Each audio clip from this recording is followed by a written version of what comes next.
Memento Mori. Written by Umbrello and read from the Creepypasta wiki. Author's note: the following is a true story with myself as the main character. Only the names have been changed for obvious reasons. In 7th grade, everyone made fun of me. I was socially awkward and naturally weird, the weirdest kid in school. I had a few other misfit friends, and we liked going to the library at lunchtime to goof around. One day, as we were headed to the library, I noticed someone walking in who I'd never seen before. It was extremely odd because, as I mentioned, everyone made fun of me. When the entire school is bullying you, you don't forget their faces or their names. However, this kid was different, because until that day, I had no idea he even existed. Even stranger, everyone else knew him. For the duration of the story, I'm going to call him Riley. My memory is a little hazy, but I'm pretty sure Riley was on crutches. He may have missed a lot of school, which would explain why I hadn't met him. There's a lot I can't recall, but I'll never forget what happened in that library. Everyone was being silly, and it turned out that Riley was a pretty funny kid.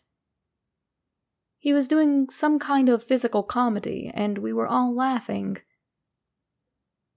Suddenly, he fell to the ground and started shaking. We assumed he was still being comical, so we continued to laugh and point at him, but he didn't stop shaking. The librarian ran to him and told us to get out of the way. I didn't understand what was happening. After lunch, I had gym class and we all went outside. Everyone was talking about Riley. There was a rumor that he was taken to the hospital, but I still didn't understand what was going on. All I knew was that he fell down. Now, I know that he'd had a seizure. In my next class, the rumors about Riley were starting to scare the other kids. We were interrupted by a faculty member giving us the grave news. Riley had died of a heart attack. The boy I just met an hour or so before was now dead. And the last thing he would remember was other kids pointing and laughing at him. I felt so guilty and confused. Everyone who was close with Riley, as well as everyone who was in the library at lunchtime, was taken to the principal's office to mourn together. I was shocked at how many kids were there. Why did he know so many people that I knew, but I never knew him? I'd never even heard anyone mention him before. The whole room was crying, but not me. I just lowered my head in an attempt to seem upset. Someone put their hand on my shoulder, thinking I must be devastated by what happened. I didn't belong there. I didn't belong with people who knew him and were truly crushed by his death. All I could think about was Riley shaking on the floor of the library as I laughed and pointed. The following day, everyone in my homeroom was sobbing and consoling each other. Everyone but myself and the kid who sat in front of me. It was the most surreal experience of my life. I could be wrong about us having school the next day, but I assume it was to let everyone mourn in solidarity. After all, everyone knew him. But me. I knew Riley was dead, but somehow it just didn't register properly. I knew I was supposed to be sad, that I was supposed to cry, but there was nothing. The kid who sat in front of me, I'll call him Matt, turned around and looked at me with a nervous smile. He wasn't crying either, and for a moment, we connected. Throughout the day, I realized that we were the only 2 kids who weren't in tears.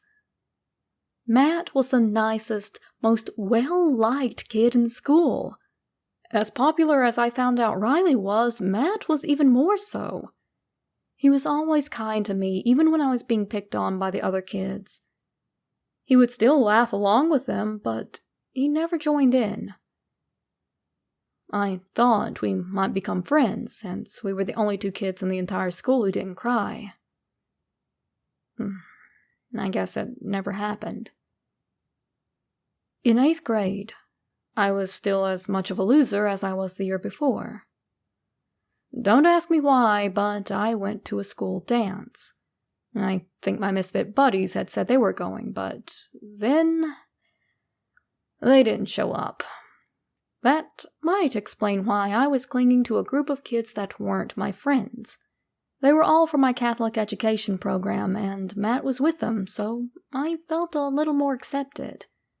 He was the only one I felt comfortable talking to. I kept bringing up a funny thing that happened in class that day since I couldn't think of anything else to say. He would laugh along quite convincingly. The group kept casually walking away, and I walked with them. Suddenly, they started running, so I ran too. They ran out of the gymnasium and through the halls as I followed blindly. I thought we were just having fun. But then I heard Matt say something like, "He's coming." It turned out that they were running away from me. Later that year, Matt died of a brain aneurysm. I was the only one who didn't cry.